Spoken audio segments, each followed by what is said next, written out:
Ahí se debería estar viendo. Sí. Vamos a aplicar entonces los conceptos que hemos visto hasta ahora de semiología. Y para eso la idea es traer estos palabras, términos y tecnicismos que aprendimos en la clase pasada respecto a la descripción de lesiones, y también los que aprendieron ya en la primera unidad sobre método diagnóstico y todo el proceso que implica llegar a este diagnóstico y todos los pasos que conlleva para poder darle a nuestros pacientes una solución a su problema. Así que más que traer fotos, que es lo que habitualmente pasa, o que a uno cree que le va a llegar una foto prácticamente a su consulta o servicio público, lo que sea. Tenemos que acordarnos que estamos atendiendo pacientes, entonces quise traer más que nada eso, como casos clínicos completos, y también obviamente nos vamos a centrar y detener mucho más en la descripción de la lesión que vamos a ver. Pero voy a mostrarles o tratar de acercarles un poco de cómo es la realidad de esto de que llega un paciente y que viene con un motivo de consulta, y cómo pasamos de eso a llegar a ver la lesión y a tener una hipótesis de qué puede ser. Entonces, va a ser un ejercicio más que nada, como el doctor me lo pidió, una demostración de cómo debiese ser todo el proceso diagnóstico, pero como les insisto, vamos a pasar esta parte del método más rápido, no me voy a detener tanto en detalles que después ustedes van a desarrollar con más detención en otras asignaturas, con nosotros también el próximo semestre, pero es para que ya un poco más darles conocimiento de que todo esto se trata de integrar cosas, ¿ya? Entonces ya habíamos comentado que esto es un proceso, y el proceso siempre parte por una paciente, que en este caso vamos a tener a esta señora, que la primera parte va a ser identificar a este paciente, que nos va a contar todos sus datos personales, ¿verdad? Cuántos años tiene, dónde vive, su estado civil, profesión, ocupación, situación familiar. Ustedes dirán, ¿para qué tanta información? Pero todo nos influirá después para agregar datos a lo que vamos a ver nosotros en Boca y en lo que somos especialistas, porque todo influye.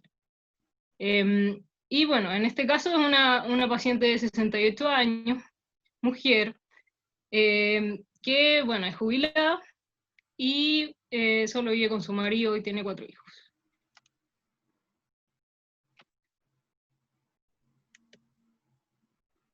Y consulta, el motivo de consulta es dolor y ardor constante en la boca. De aquí es donde nosotros siempre primero nos tenemos que tomar y continuar el proceso. Es lo que lleva a la paciente a consultar con nosotros. Y siempre que el motivo de consulta sea dolor, debiese alarmarnos más todavía. Y bueno, también ella relata tener sensación de tener heridas. ¿Ya? Generalmente esta parte a veces viene acompañada del paciente que nos muestra aquí mismo la lesión. ¿Ya? Eso lo vamos a dejar para después la foto. Bueno, aprovecho de decir de que justo ayer, y esto lo agregué recién, justo ayer cambió el concepto se actualizaron los conceptos sobre el dolor, para que después lo revisen cuando yo les deje la presentación. Pero para que tengamos claro de que el concepto de dolor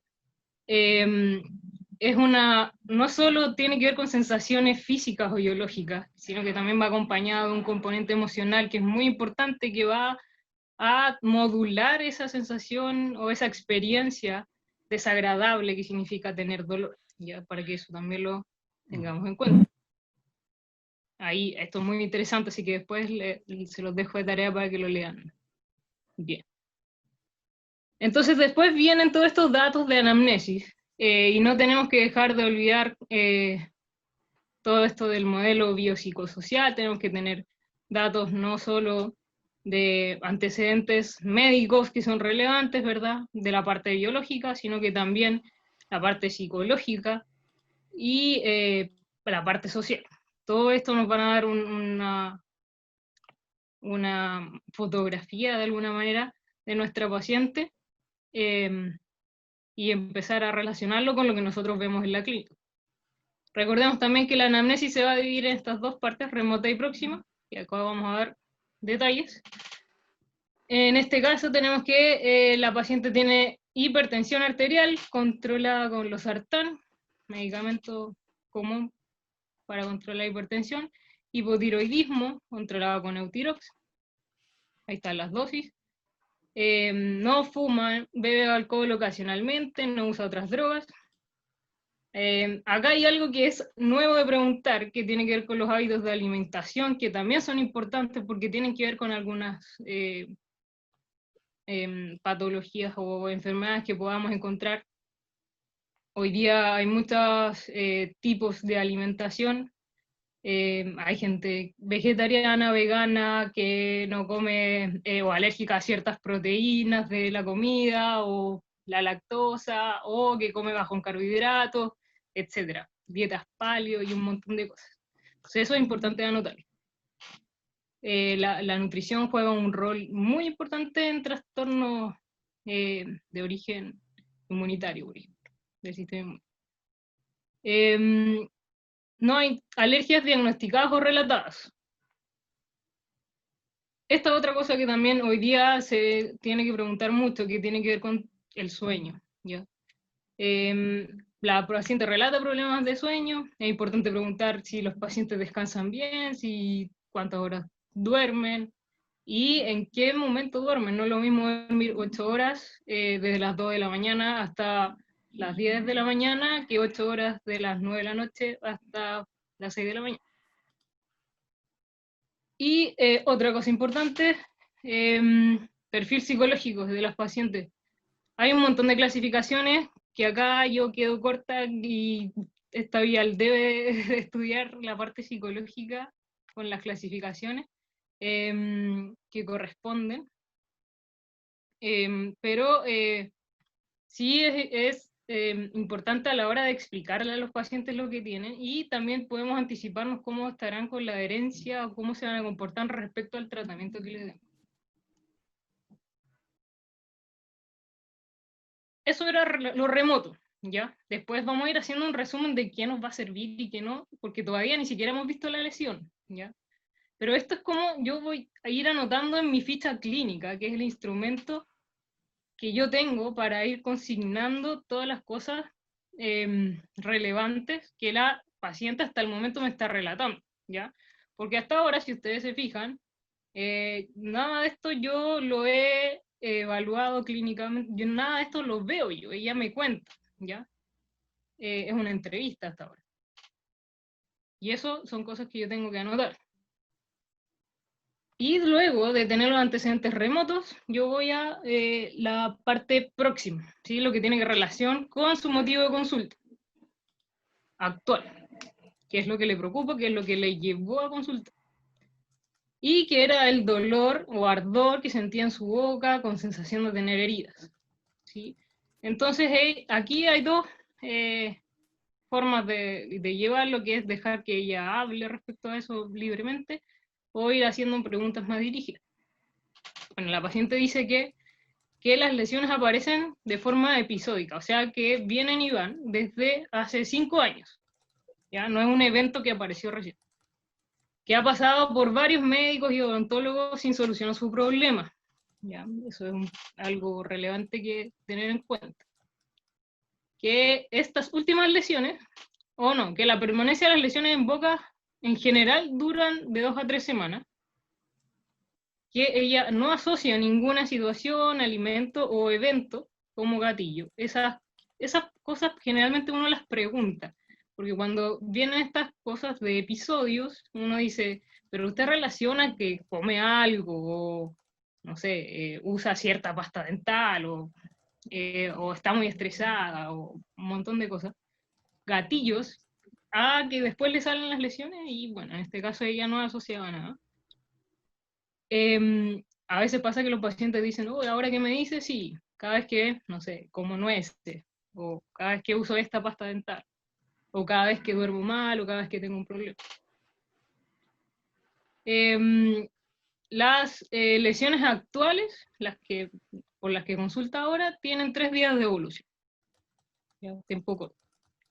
Ahora, como ella consultó por dolor, nosotros tenemos que pedirle que describa ese dolor, porque tipos de dolores hay muchos.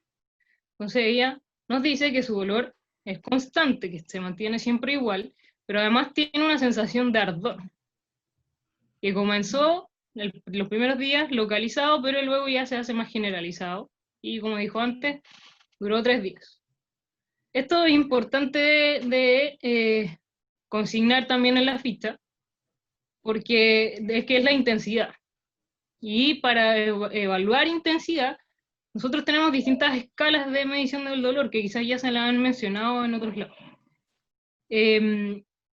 Lo más típico, y quizás a ustedes también les ha pasado cuando van al médico o también al dentista, te dicen del 1 al 10 cuánto te duele, siendo 1 o 0 nada de dolor y 10 el dolor más intenso que has sentido.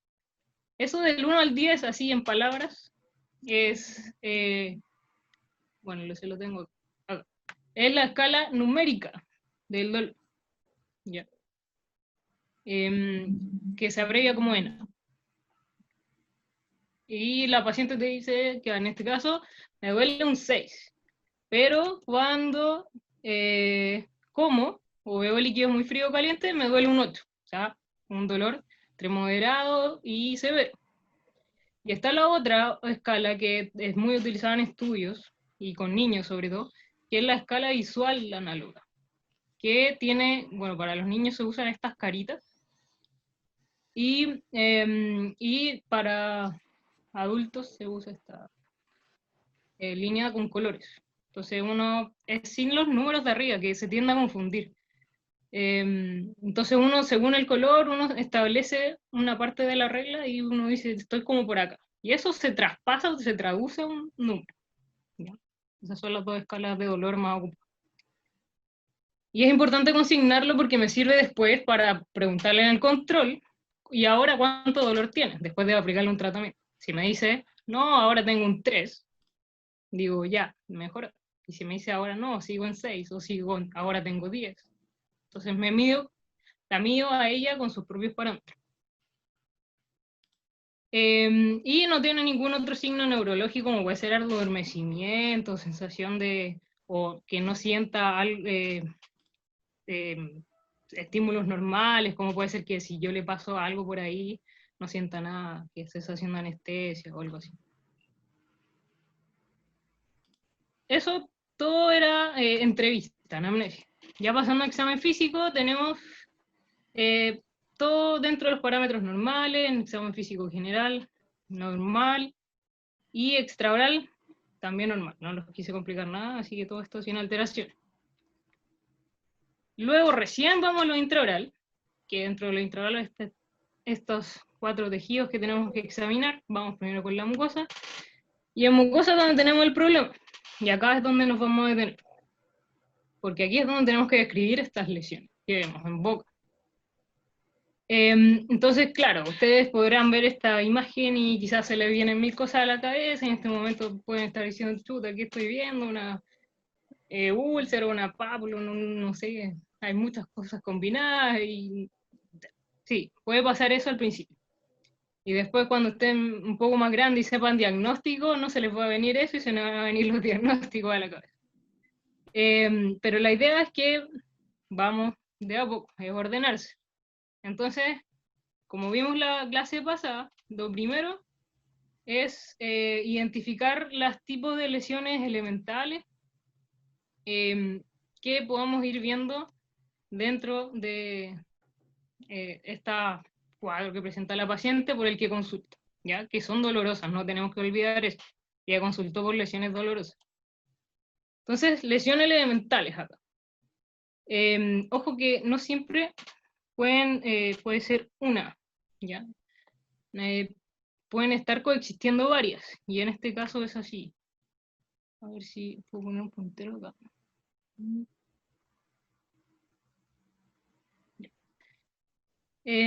Acá están coexistiendo varios tipos de lesiones elementales. Hay úlceras, erosiones y placas en algunas partes. ¿Ya? Vamos, por ejemplo, acá en esta zona de encía adherida y encía marginal, que ustedes ven acá, este es el sector, este diente del diente 1-3, cuadrante 1. Vean acá encía marginal, después vamos a ir describiéndolo mucho mejor. Pero toda esta zona de encía marginal y encía adherida hacia arriba, aquí nos está un poco estorbando este separador de labio, pero esto está ulcerado, que igual también, mucosa yugal, pero hay otras lesiones que están ahí coexistiendo, no es solo úlcera, porque también vemos sectores blanquecinos, que se ven mucho mejor acá. Bueno, aquí también se ven las zonas blanquecinas, que no salen al raspado, eso se los digo yo, porque aquí obviamente no podemos tomar la foto y rasparla, pero yo les entrego ese dato, no salen al raspado, entonces una lesión de contenido sólido que no sale al raspado y ya es más extensa que profunda, una placa, aquí se ven mejor, borde lateral de lengua, como vientre lingual, piso de boca, por aquí, acá igual, la zona como retromolar. Aquí también podemos decir que es algo de úlcera quizás, pero acá más erosión, ¿sí? No se ve tan eritematoso. Entonces, si ustedes ven, acá hay varias cosas mezcladas, ¿ya? Entonces, es una lesión interesante de describir. Y acá está más el detalle. Entonces, ya, acá tenemos la primera parte, que es la lesión elemental, ¿verdad? Tenemos 3 lesiones elementales, pero ahora viene la parte más detallada. Después tenemos que decir dónde están. Y tenemos que ser bien minuciosos en describir dónde están. Pensemos que alguien que no está viendo la foto nos tendría que entender. Pensemos que esto debe ir en una interconsulta después, y que el colega que lo va a leer no va a estar viendo al paciente cuando lo lea, y se tiene que imaginar dónde están las lesiones, ¿ya? Y por lo tanto tenemos que ser lo más descriptivos posible. Entonces, ¿dónde está? Primero partamos por la primera. Tenemos úlceras que están, bueno, ya lo dijimos, en la parte de encía marginal, encía adherida, desde el diente 1-3 hasta el diente 1-7, fondo vestíbulo también está comprometido, parte de la mucosa yugal. Entonces aquí uno pone que está en relación, los dientes nos ayudan como referencia, en relación a la zona que está comprendida entre el diente 1-3 y el diente 1-7. ¿Ya? El tamaño es aproximado, ahora es difícil decir un tamaño porque hay muchas lesiones coexistiendo, pero uno pone un tamaño aproximado. Y también vemos que lo mismo pasa, porque las zonas están parecidas, encía marginal, encía adherida, fondo de vestíbulo, mucosa yugal. Acá también se agrega entre las placas blanquecinas el borde lateral izquierdo de la lengua, el vientre lingual del mismo lado, la zona retromolar. ¿Ya? Y esta es otra cosa importante, que estas placas adoptan un patrón lineal, ¿sí?, con aspecto de estrías, que esa es la forma de denominarlas cuando adoptan esta forma. Y si ustedes se fijan, están rodeando las zonas que están ulceradas o erosionadas, aquí igual, siempre están rodeando. Bueno, las flechas nos ayudan. Estas flechas lamentablemente no están en los pacientes, pero acá también ve que eso nos ayuda un poco a delimitar la lesión. Entonces están estas estrías blanquecinas rodeando las zonas úlceras, ¿ya? Entonces acá ya maté todos estos parámetros, ¿cierto? Dije dónde están, dije el tamaño, y el número ya se entiende porque ya estoy diciendo que están en más de un lugar, ¿verdad? Y están de bilateral, a ambos lados de la línea media. Eso ya me dice algo, ¿ya? O sea, acá yo ya voy pensando o descartando ciertas cosas. Acá viene lo de la distribución y exposición. Como son lesiones múltiples, acordémonos que tenemos que, dentro de la descripción, decir por dónde se distribuyen y si están, cómo están dispuestas. Se distribuyen de forma bilateral y esto es algo interesante que tiene que ver con los dientes, que están justo ambas lesiones en relación a los dientes que están restaurados con incrustaciones metálicas. Bueno, no bien, lamentablemente no hay más fotos de la paciente, pero asumamos que estas son las únicas lesiones dentro de la boca y los otros dientes, la verdad, al parecer estamos bien.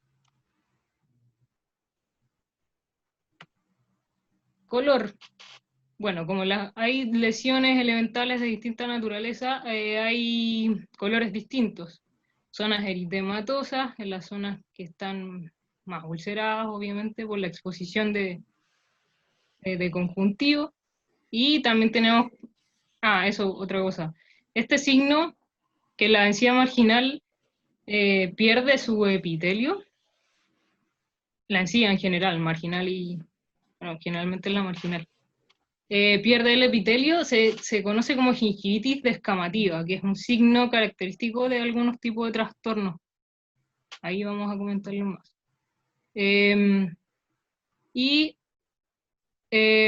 Además es del color eritematoso o rojo de algunas zonas que también puede encontrarse con más tendencia a lo rojo en las zonas erosionadas. Tenemos el color blanquecino de las estrías, ¿sí? O de las zonas con placa. Y respecto a los bordes, son ligeramente elevados, obviamente en las zonas donde se nota más la placa propiamente tal. Los contornos son en general regulares, yo puedo seguir las líneas donde termina la lesión, en la mayoría de ellas, donde nos permite decir la foto igual. Y los límites son en general bien definidos también.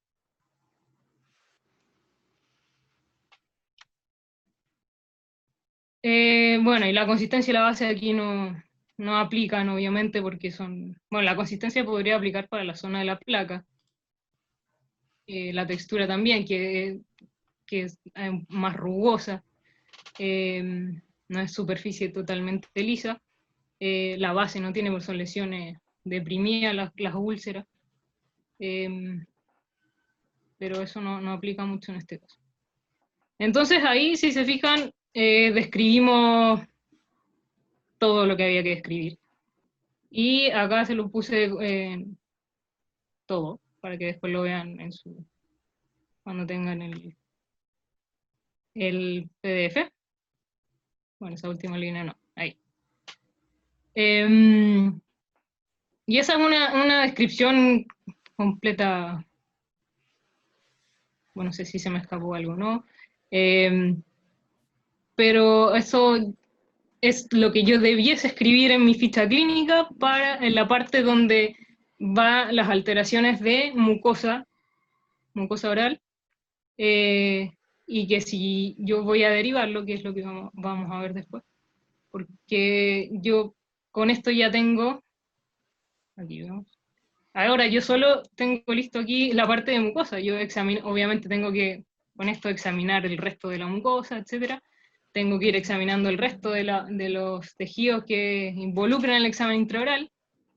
De los dientes tenemos de lo que podemos ver en la foto, y en nuestros pacientes tenemos que realizar todo el examen dentario.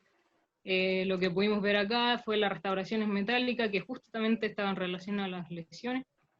Y acá viene lo que mencionaba el doctor Fuentes, que lo tratan también en esta serie buenísima sobre médicos, que es Doctor House, de poner las cosas en la pizarra y ahora pensar qué es esto, ¿ya?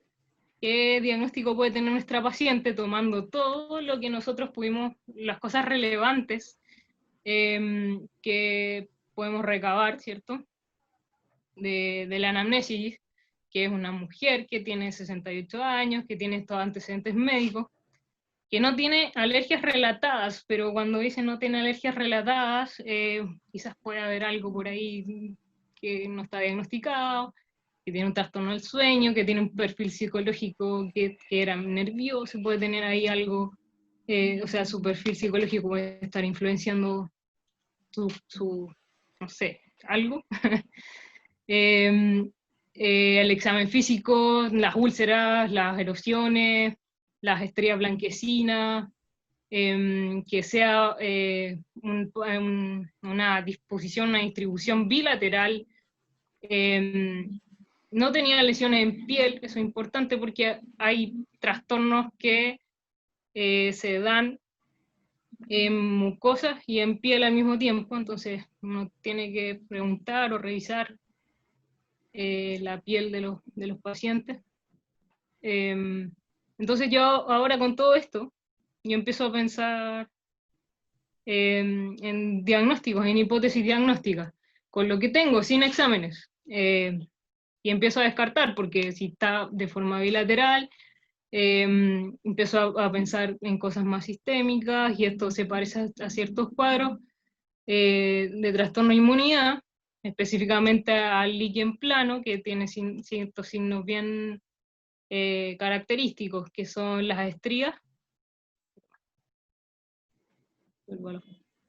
que son las estrías blanquecinas, bueno, la parte ulcerada, erosiva, que sea bilateral,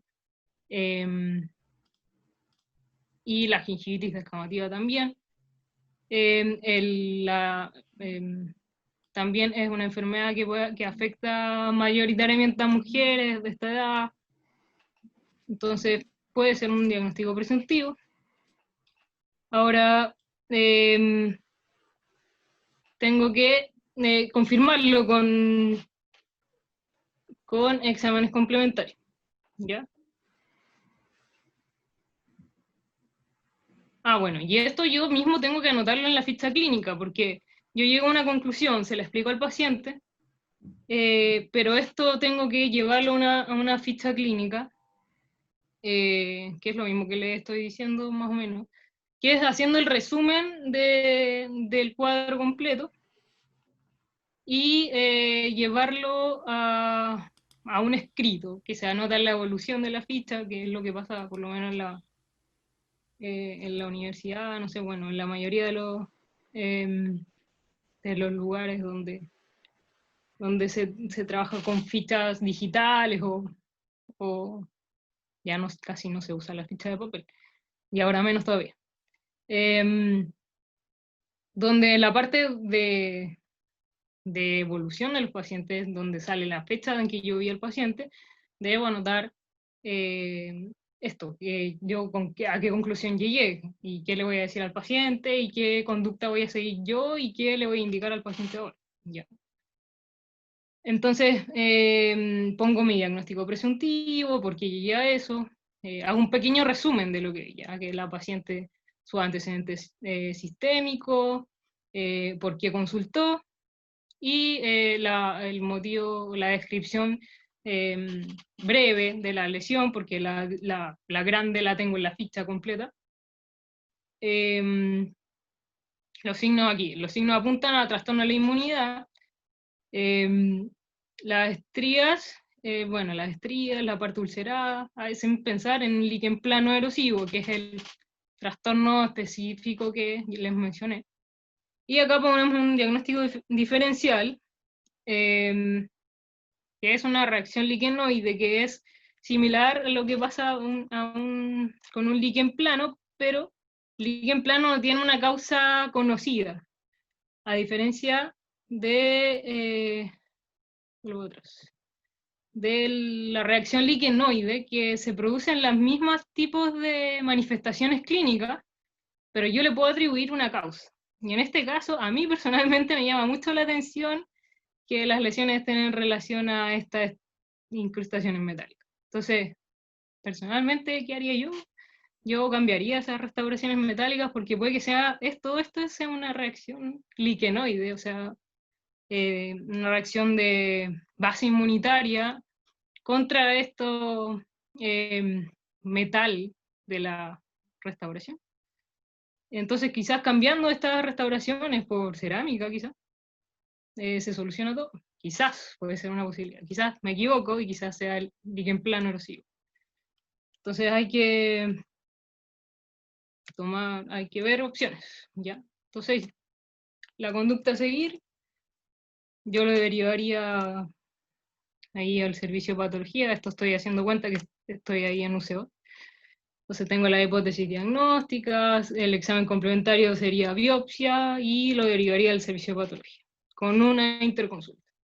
¿Ya? En la interconsulta, también se las dejé de ejemplo acá para que la lean después, porque es más o menos lo mismo, se le hace el resumen al colega, lo mismo del diagnóstico, pero detallado de por qué le estoy derivando. O sea, yo a él sí le pongo el detalle de la descripción de la lesión, ¿ya?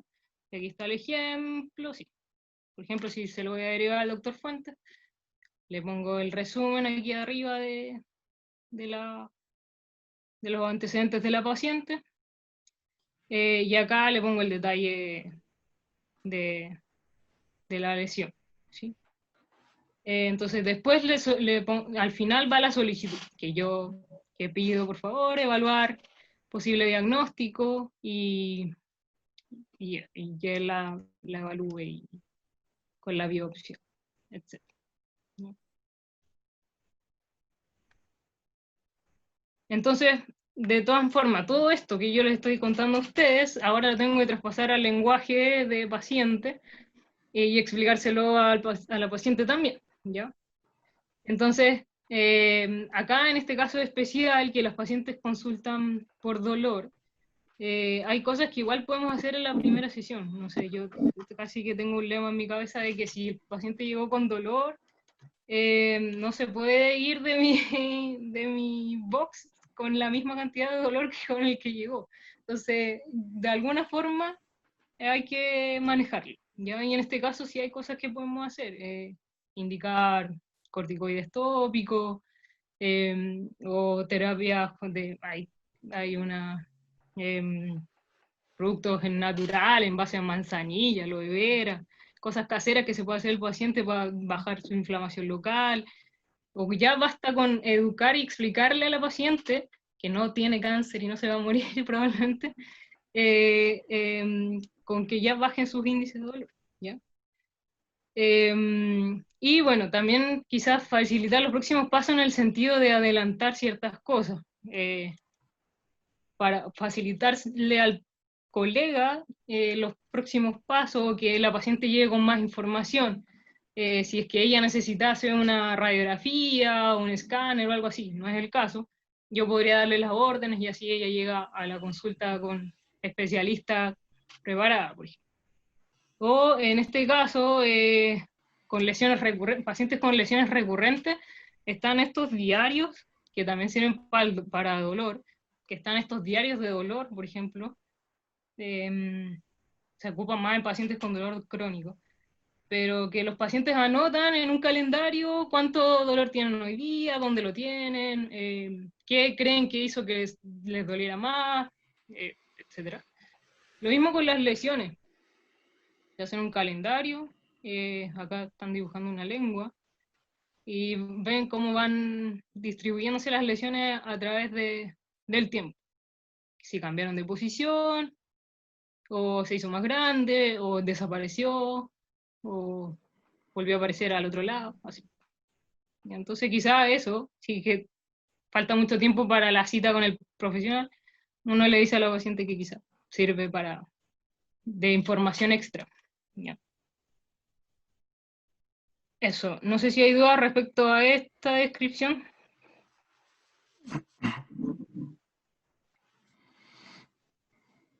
¿No?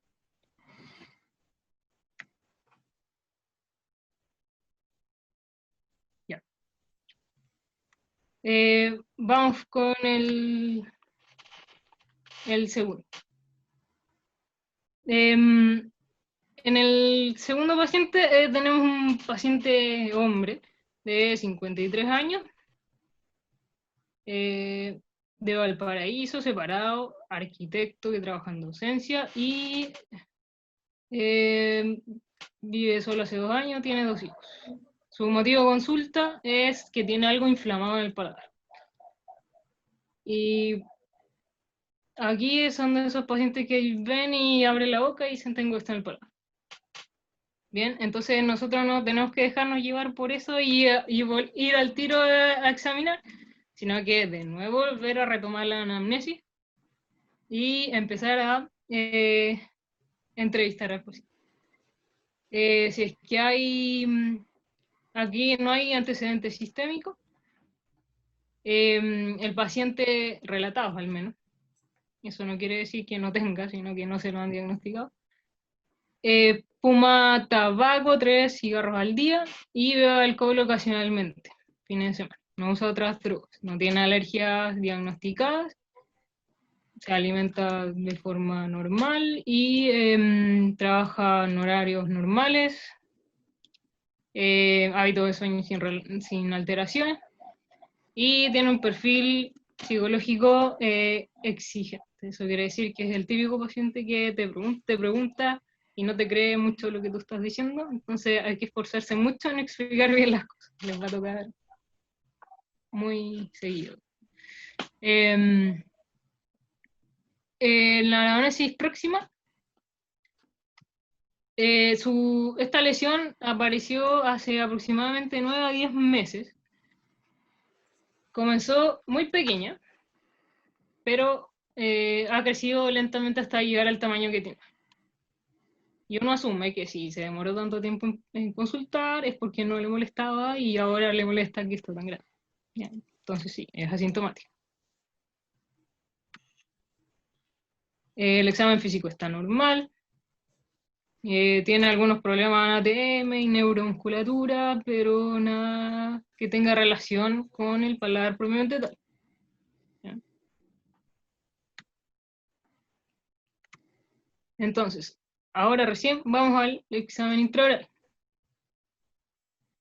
En mucosa, entonces, tenemos aquí, ya está más fácil porque es una lesión única. La lesión elemental sería tumor, ¿verdad? Que es una lesión de contenido sólido mayor a 2 centímetros de diámetro. Ahora, ¿dónde está este tumor? Aquí, como es una lesión grande, tenemos que definir bien sus límites o tratar de definirlo lo mejor posible. Bueno, es una lesión única. Si queremos decirlo como de manera corta y fácil, sería lesión única, tumor único, en el lado derecho del paladar duro, pero que sobrepasa un poco la línea media. Si ustedes se fijan, aquí va la línea media y sobrepasa un poquito hacia allá. ¿Ya? La apariencia es redondeada o ovalada, y el tamaño aproximado es de 45-50 milímetros. Y acá fui más detallada en los límites que se puedan ver más o menos, para que se entienda más o menos hasta dónde se extiende la lesión. El límite posterior, si ustedes ven, está... Se me va a acabar la batería de esta cosa. El límite posterior está más o menos a la altura de la cara mesial del diente 1.6. Está un poquito acá. Límite anterior por mesial del 1.3, más o menos. Límite medial, que mira hacia la línea media, está unos milímetros pasado de la línea media, hacia la izquierda. Y acá, hacia el límite lateral de la lesión, se pierde, el límite es mucho más difuso, porque se pierde entre la unión del paladar con el hueso ya maxilar, la porción alveolar del hueso maxilar. Es una lesión grande. El color La mayoría de la lesión tiene el color de la mucosa normal, si ustedes se fijan. Pero acá, yo no sé si era por la foto o no, pero acá, no creo que sea por la foto. Acá tiene una coloración más, levemente más violácea. En la parte distal-lateral de la lesión. La superficie es lisa y la mucosa que la recubre sigue manteniendo las características normal de la zona. Incluso se mantienen las características anatómicas del paladar, las rugosidades palatinas están intactas. Eso es me dice que está siendo una lesión que ya va tendiendo más a lo benigno. ¿Ya?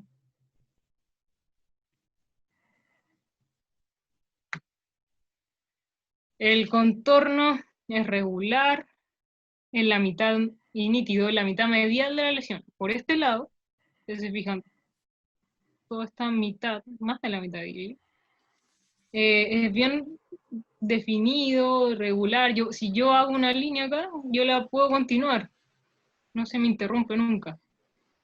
Pero acá la pierdo, yo no sé dónde, si esto llega, se extiende hacia abajo y llega a tocar las raíces de estos dientes, no sé. Aquí ya lo pierdo. Entonces hacia la parte lateral es más difuso, pero hacia acá está bien definido. Entonces hacia acá los bordes también están elevados porque acá se hace más levantada la lesión, pero hacia acá se pierde entre la anatomía propia del maxilar. La consistencia es firme, obviamente eso yo no lo puedo ver en una foto, pero yo estoy, les confíen en mí, es firme. Y la base es sesic, ¿sí? Aunque aquí en esta parte yo tendría alguna duda, no sé si será la foto la que no nos ayuda mucho aquí la foto, pero en esta parte al menos sí. Bien. Ahora, si se fijan bien, claro, una lesión única, grande, de crecimiento lento. Acá se nos pierden los bordes difusos, pero es más bien definida acá. ¿Ya? La mucosa que recubre está sana, indemne, se mantienen las características anatómicas. Con eso más o menos hay que ir quedando. Y aquí está todo. Y ahí le agrego lo que recabamos en la anamnesis, que es asintomática. No le ha dado dolor nunca al paciente. Está consultando porque es molesto tener eso en el paladar. Pero aquí está todo lo mismo, pero en una diapositiva. El resto está todo, bueno, los huesos maxilares, el maxilar obviamente está afectado por esta lesión porque está ahí al lado de ella. El periodonto no tiene complicaciones, los dientes están todos vitales, lo que es importante revisar en esta lesión porque uno podría hacer el diagnóstico diferencial acá con alguna infección de origen odontogénico, algún tipo de absceso, por ejemplo, que pueda provenir de alguno de estos dientes. Pero el paciente no tiene dolor. Un absceso de este tamaño ya lo hubiese provocado, que no está drenando por ninguna parte. Pero de todas formas hay que ver si esos dientes están vitales. Porque esto les suene medio chino todavía, yo creo, pero después lo van a entender más. Los dientes no presentan movilidad. Tienen algunas restauraciones. Hay que descartar caries relacionado con lo mismo, como ir descartando si esto podría ser una infección. Pero no se observan signos de infección alrededor, el paciente no ha presentado signos generales de infección. Entonces, no, una teoría que está ahí como media desechada. ¿Ya? Entonces ahora, la pizarrita de Dr. House. Hombre, 53 años, no tiene antecedentes médicos, por lo menos diagnosticados relevantes, fumador y bebedor ocasional. Tiene este tumor único en el lado derecho del paladar que cruza un poco la línea media, de gran tamaño. La mucosa que lo recubre está indemne, es bien definido en su mayoría. Crecimiento lento, ¿cierto? De 10 meses. Los dientes aparentemente no tienen alteraciones y no se ven comprometidos en movilidad o algo así. No tiene otros signos extraorales. Y acá sí nos ayudarían exámenes complementarios imagenológicos para evaluar realmente compromiso óseo y extensión de la lesión. Bueno, aquí me faltó. Radiografía dental es una de las opciones, pero también tenemos el Combin que nos ayudaría. Bueno, ahí la doctora David nos podrá aportar más desde ese punto de vista. Y bueno, obviamente la biopsia siempre nos dará el diagnóstico definitivo. Pero lo que sí, con lo que ya tengo, crecimiento lento, bien definido, asintomático, la mucosa está indemne, no está destruyendo ningún tejido que esté alrededor, los dientes están bien, no están móviles, descarto patología de origen infeccioso porque el paciente no ha presentado fiebre ni nada, los dientes están vitales. So, yo empiezo a pensar en un comportamiento biológico neoplásico, pero neoplásico benigno, por todas las cosas que les mencioné antes. ¿Ya? Entonces, acá en paladar hay una neoplasia benigna de glándula salival, que es el adenoma pleomorfo, que calza bien con las características que hemos mencionado. Entonces, lo mismo, el mismo ejercicio de ficha clínica, anotar todas estas cosas, porque si no, la memoria es frágil y después cuando el paciente vuelva, yo tengo que tener todas estas cosas. Ya, lo mismo. Lo mismo que le estoy diciendo, de que indica comportamiento neoplásico benigno, bla, bla, bla. Todas son hipótesis, ¿ya? Obviamente esto después se descarta, se confirma según los exámenes complementarios. ¿Ya? Ah, bueno, y también tenía algo en la TM y en los músculos, así que eso también tiene que ser tratado y no tenemos que dejarlo ahí pasar. Entonces se deriva al servicio y eso, ¿ya? No sé si hay preguntas. Yo le quisiera comentar un par de cosas. Sí.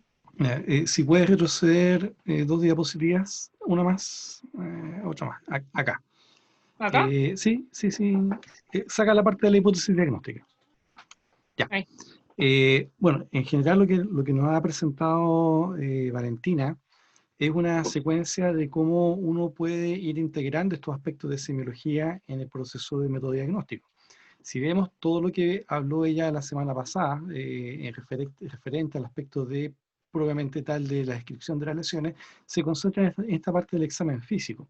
Pero lo que nos dice Valentina es que esto siempre está dentro del método diagnóstico, que primero está la anamnesis, nosotros nos retroalimentamos de los antecedentes que podemos pesquisar desde la entrevista, nos interiorizamos acerca del motivo de consulta, entendemos mejor toda esta historia en torno al motivo de consulta, damos paso al examen físico y todos los conceptos que vimos la semana pasada están acá, en esa columna del examen físico. Esto está bastante más ordenado que la pizarra de House, por si acaso. Esta es la pizarra de la Valentina. Entonces, queda de algún modo el ordenamiento de cómo junta los antecedentes y cómo los sistematiza.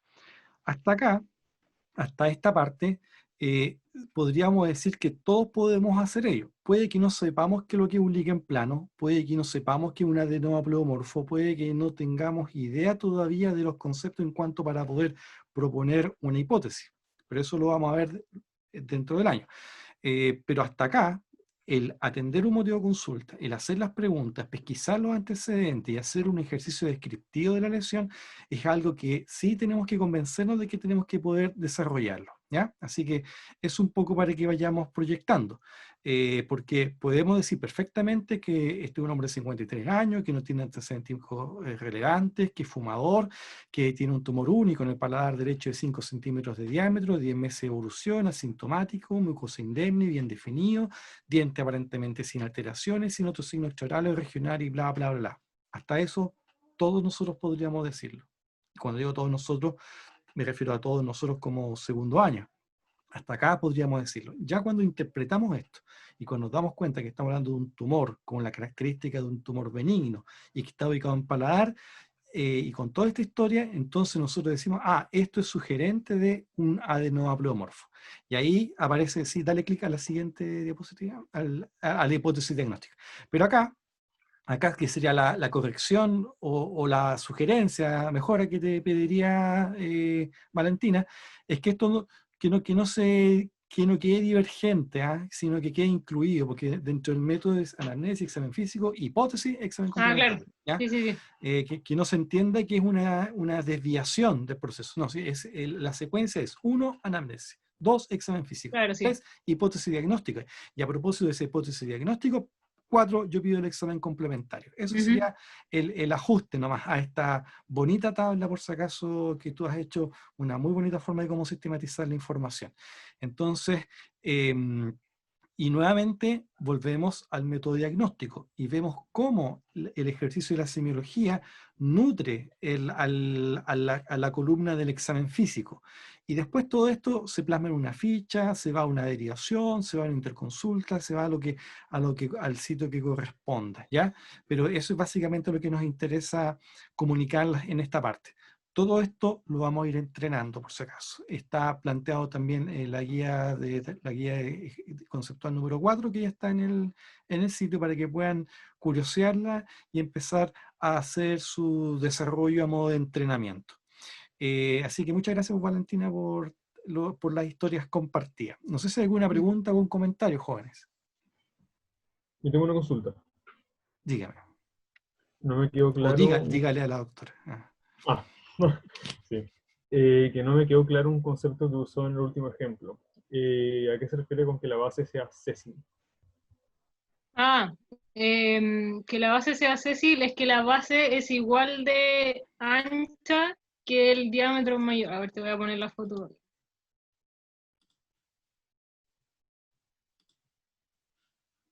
Que la base, que hay dos conceptos de base. La base Cécil, que es, en este caso sería que la base de la lesión es igual de ancha que su ecuador o que su parte más ancha de la lesión, ¿sí? No sé si se entiende. A diferencia de lo pediculado, que es estas lesiones, a ver, voy a buscar el otro PowerPoint, no sé si me va a demorar mucho en responder, pero a ver si lo dibujo. Sí, dibujo. Que la diferencia con pediculado, por ejemplo, que es cuando las lesiones tienen un pedículo, que la base es muy delgadita, y después la lesión continúa así. Sí, que no sé si te acuerdas de la clase pasada que se tenía que levantar la lesión con una sonda incluso, para poder ver cómo nacía esa lesión, desde la mucosa, desde el tejido donde salía. No sé si se entiende. Como por ejemplo un brócoli, que es una especie de ahí de... Eso sería una base pediculada, ¿sí? Y esto una base sésil, que sería algo redondo, que tiene el mismo ancho la base, el mismo ancho de su diámetro más grande. Y acá la base es mucho más angosta que su diámetro más grande. Ya, se entendió. Muchas gracias. Jóvenes, ¿más preguntas? Yo. Es que cuando vi un tumor en el paladar que tenía características de benigno, me dije, podría ser un lipoma. Pero yo creo que descartaron lipoma por la coloración que tiene, ¿no? O sea, si tiene un color violáceo no me da como la sensación de que está lipoma. Sí, entre otras cosas. Pues que no se apure con los diagnósticos. Tiene que todavía, hay mucho que aprender al respecto. Pero sí, lipoma otro es neoplasia benigna, pero es más que nada por la zona anatómica. Sí, tal cual como lo advierte Valentina, la zona anatómica acá nos orienta mucho. Pero así como tú interpretaste que podría ser un lipoma, igual estás en la vereda correcta. ¿ah? O sea, Claro. porque la vereda correcta es que tenía la clínica de un tumor benigno. Y tú como piensas que es un tumor benigno, y como Valentina piensa que es un tumor benigno, el manejo sigue siendo, sí, va avanzando por el mismo carril. Es decir, que hay parámetros de benignidad, vamos a tomar la biopsia, y después va a llegar la precisión histopatológica. Supongamos que no era nada un adenoablomorfo y era un lipoma. ¿Ya? Claro. Eso pudo haber sido también, pero aquí, tal cual como te advertía la doctora Sara, después nos vamos a dar cuenta que la distribución topográfica y los reconocimientos de las zonas anatómicas también son relevantes para hacer una mejor precisión al momento de la presunción diagnóstica. Aquí yo te voy a decir algunas cosas. Por ejemplo, el paladar es asiento preferente de tumor de glándula salival. El adenoablomorfo es un tumor de glándula salival. Entonces, eso digamos un poco para que vayamos entendiendo de la estadística, ¿ya? Y cómo vamos dándole valor a los sitios topográficos. Pero nuevamente, insistir, muy bien tu apreciación. Tú hiciste una interpretación de un tumor benigno.